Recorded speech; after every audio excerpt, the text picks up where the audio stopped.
never made it, but I know what it takes. I'm motivated by a mix of emotion. Got my statement, and I'm reading. 오늘은 진시황의 개인사에 대해서 좀 이야기 좀 할게. 진시황은 굉장한, 아니, 진시황 황제임에도 불구하고, 그러면 다시 공인이니까 개인사가 없을 것 같지만, 사실 진시황의 개인사는 미스테리가 많아요. 인간 자체가 미스테리가 많은 법이지만, 공인인 황제가 미스테리가 많다. 이건 조금 다른 이야기죠. 그럼 이제 진시황의 미스테리를 크게 보면 한 세 가지로 나눌 수 있어요. 세 가지가 다 굉장히 중요한 거야. 우선 세 가지 중에 이제 첫 번째가 뭐냐? 탄생과 관련된 미스테리. 두 번째로는 죽음과 관련된 미스테리. 삶과 죽음이 미스테리인 거죠. 또 하나, 이 사람 또 하나 굉장히 중요한 미스테리가 뭐냐? 가정사 미스테리. 특히 결혼에 관한 미스테리. 이 사람이 결혼했는가 안 했는가? 했다면 부인은 누구인가? 출생과 관련된 미스테리를 먼저 볼게요. 진시황의 미스테리의, 출생 미스테리의 출발점은 뭐냐? 그가 진나라 왕손임에도 불구하고 태어난 곳이 진나라 수도였던 시엔양이 아니라 그 옆에 있는 조나라의 수도였던 한단이라는 곳에서 태어났다는 거예요. 진나라 왕손이 왜 자기 나라가 아닌 남의 나라 수도에서 태어났을까? 여기서부터 미스테리 출발점입니다. 자, 그러다 보니까 거기서 어쨌든 태어났고 또 진시황의 어머니는 조나라의 여자였어요. 그러다 보니까 과연 진시황이 진나라 왕실의 피를 가지고 태어났는가 아닌가? 그래서 진시황의 친부를 둘러싼, 아버지를 둘러싼 미스터리가 생겼어요. 진나라 왕실의 성씨는 영씨였어요. 그런데 진시황에 대한 기록에 있는 그 유명한 중국 역사책 사마천의 사기에는 진시황의 아버지를 영씨가 아닌 여부리의 자식, 즉 여씨로 기록하고 있어요. 그 중국 역사책에서 이제 이 정사의 최초의 한대사를 기록한 책이 반고란 사람이 쓴 한서란 책인데, 이 반고의 한서에는 아예 진시황을 여정이라고 부르고 있어요. 진시황이 과연 영씨일까? 여씨일까? 이거 미스테리죠. 사실 고대 이 혈통을 중시했던 고대 사회에서, 특히 고대 국가에서 왕손이 피가 다르다. 이것은 국가 정통성에 관련된 문제이기 때문에 대단히 중요한 문제죠. 그래서 이게 이제 우리가 한번 출생에 관련된 이야기를 볼 뿐이고, 죽음을 둘러싼 문제는 역시 죽음의 장소와 관련되어 있어요. 진시황이 그때 이미 중국을 통일해가지고 전 중국의 황제가 됐는데, 이 황제가 죽은 장소가 진나라의 수도나 황궁이 아니라 황궁에서 무려 1100km 이상 떨어진, 그리고 자기가 태어났던 한단보다 더 먼 사구라는 곳에서 죽음을 맞아요. 그는 왜 황실에서 1100km나 떨어진 그렇게 먼 곳에까지 가가지고 거기서 죽음을 맞이했을까? 이게 죽음과 관련된 미스테리 출발점. 그러다 보니까 과연 그의 죽음은 어떻게 죽었을까? 과연 독살된 거 아니야? 인데 사기건 한서건, 사기에는 진시황의 개인사가 전혀 기록되어 있잖아요. 완전히 전무해. 그래서 그가 결혼했는지 안 했는지, 했다면 황후일 텐데 황후가 누구인지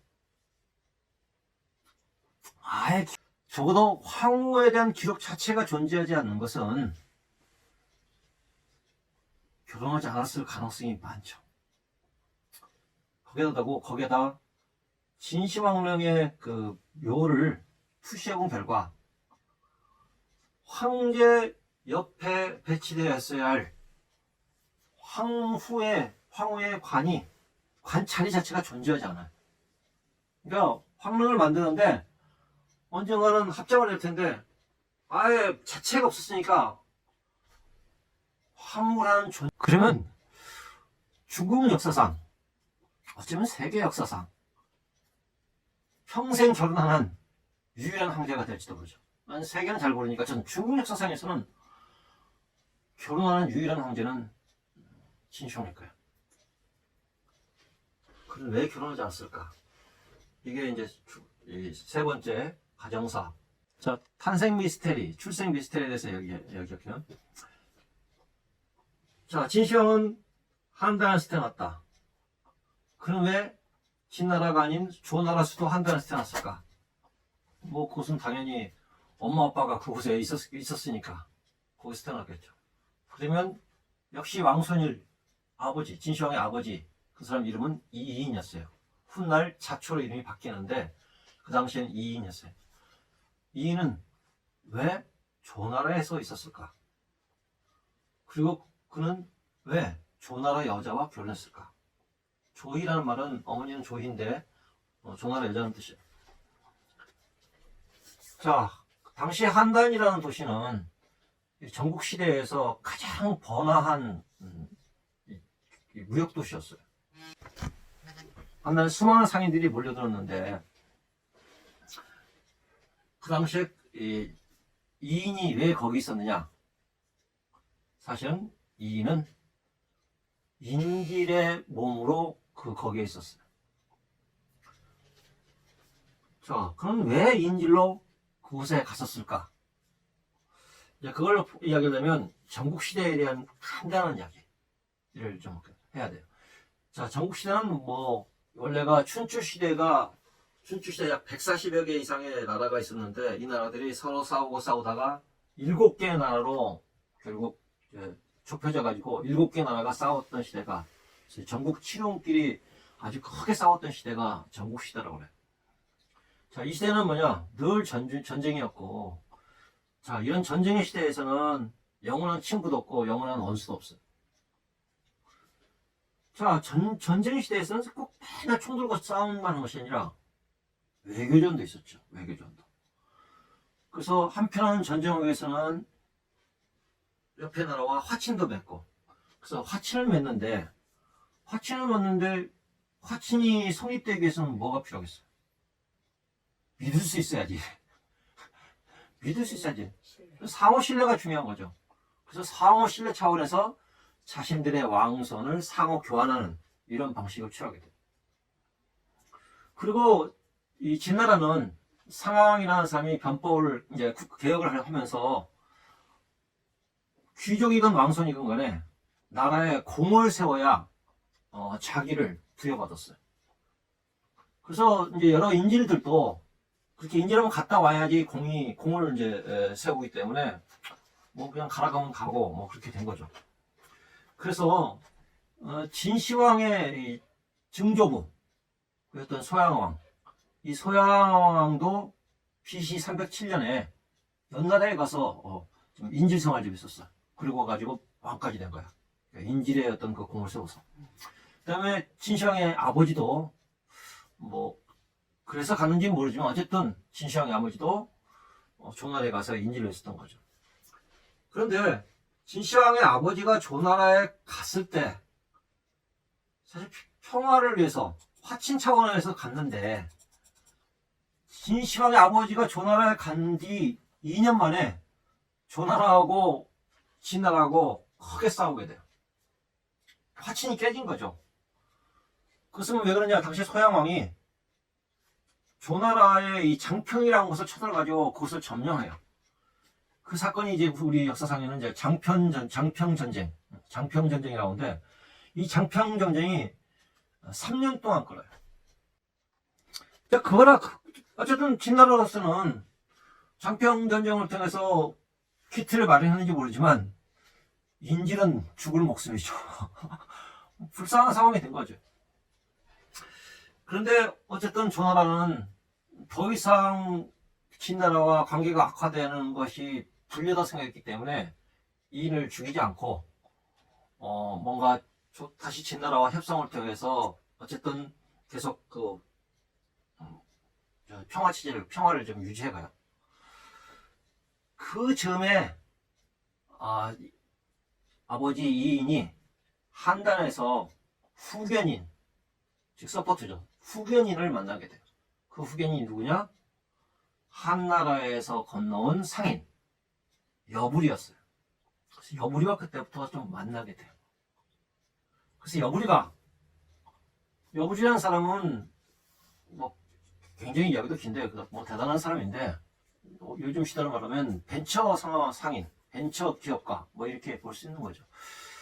어쨌든 이제 그 사람의 상업 장사 아이템에 정치도 장사처럼 할 수 있다. 라는 것을 그런 인식을 가지고 뭔가 그런 아이템을 찾다가 보니까 이인이라는 사람을 찾게 된 거죠. 그래서 훗날 이인이 진나라의 왕이 되는데 1등 공신이에요. 어쨌든 그날로부터 여부리는 이인의 절대적인 후견인이 되죠. 자, 그 즈음에 이 소양왕이 또다시 진나라 한단을 공격하기 위해서 대군을 파견해요. 그래서 왜 그러느냐? 조나라가 비밀리에 초나라와 군사 동맹을 맺어가지고 진나라를 대적을 하고 있거든. 이제 그걸 눈치챈 소양왕이 아주 대군을 끌고 한단을 갖다가 공격하기 위해서 진을 쳐요. 그러니까 조나라에서는 어차피 이제 평화는 깨졌다 하고 이인을 제거하려고 그러지. 제거할 수밖에 없었겠죠.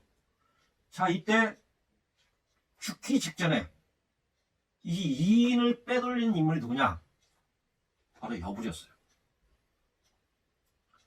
그런데 그때는 이미 이인은 결혼을 해가지고 아들을 낳았어요. 근데 이 이인이라는 사람이 조이라는 여자를 어디서 만났느냐?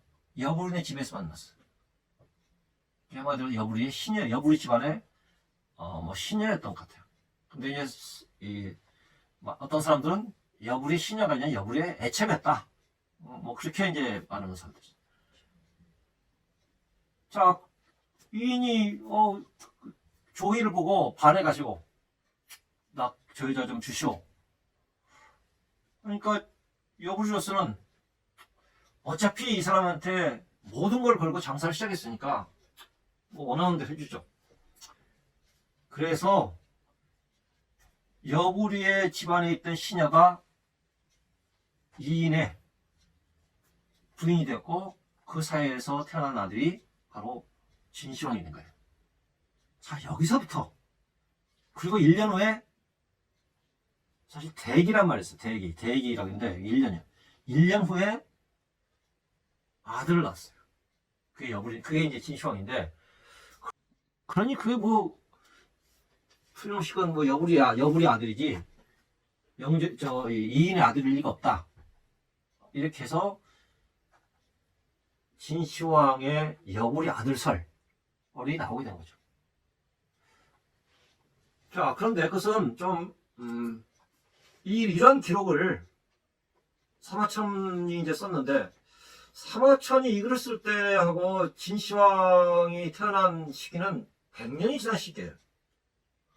근데 100년이 지난 시기에 그때 당시에 그런 걸 어떻게 기록이 있을 것도 아닌데 결국 입에서 입으로 전해온 이야기일 텐데 굳이 그런 이야기를 써야 될 이유가 있었을까? 에 대한 좀 의문이 들죠. 그래서 다분히 아마 사마천의 어떤 의도적인 서술이라고 보여져요. 아니 조이란 여자가 어떤 여자냐? 조이란 여자가 사마천 그 사기에 보면은 조이에 대해서 아주 강호에 능한 여자라고 쓰는 걸 보면 마치 그 하층의 어떤 어떤 시녀 같은 느낌이 들고, 거기에 대해서 이의를 제기하는 사람이 없었느냐? 사실은 있었어요. 그 전에 어떤지 모르지만 명나라 때 오면은 탕빙윤이라는 사람이 사표라는 책에서 보면 그건 전국시대 호사가들이 퍼뜨리는 유언벼다라고 이야기하고 있고, 또 그 유명한 그 명나라 때 왕세정이라는 인물은 한설 읽고 난 독서후기라 가지고 한서후기를 썼는데, 그것은 여부리 적대 세력이 만들어낸 조작해낸 조작설이라고 해요. 그리고 이제 현대에 내려오면은 이 꼬몰로 광말약이라는 사람이 있는데, 이 사람이 쓴 십비판서라는 책에 보면은 여부리가 아니 저 사마천이 여부리 아들이라는 그 기록은 사기만 있는 거다. 사기에만 있는 거다. 한서는 사기를 그대로 쓴 것이고, 또 자치통감도 그냥 한서 글을 그대로 받은 것이니까 사실 사기에만 있는 거다 마찬가지다. 그런데 그 당시에 대한 기록으로서 또 하나 중요한 책이 있는데, 그것은 전국책인데, 전국책에는 그런 기록이 전혀 존재하지 않는다. 자, 이것의 그 까닭은 어쩌면 그럼에도 불구하고 왜 한서가 왜 사기가 그렇게 썼을까? 한나라는 진나라의 법과 체제를 극복하려고 했던 국가였기 때문에 일정 부분 시황제에 대한 평화 의도가 있었던 것 같다. 특히 군설경유라든지 육아를 아주 극도로 탄압했던 이 진시황에 대한 일종의 폄하의 의도가 담겨 있는 거 아니냐, 뭐 이런 이제 그런 어떤 그 이유를 들어서 광말역도 역시 광말역도 역시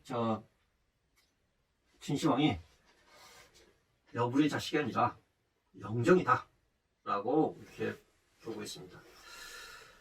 자, 전체적으로 볼 때 사실은 진시황이 여부리 자식이냐 아니면 영정이냐, 여정이냐, 영정이냐를 알 수 있는 인물은 누구겠습니까? 그의 어머니였던 조이밖에 없는 거예요. 조이만이 알고 있는 거예요.